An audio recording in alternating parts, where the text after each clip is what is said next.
আমরা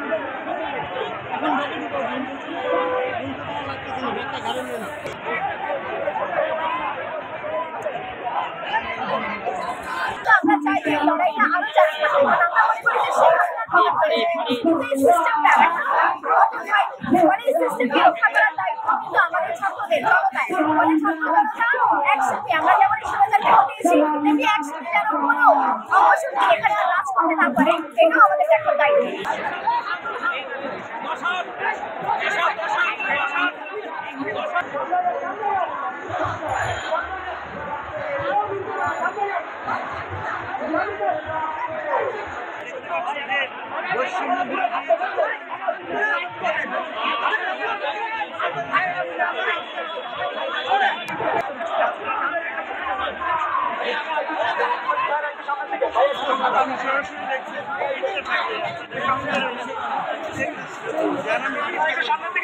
ঢাকা বিশ্ববিদ্যালয় থেকে এবং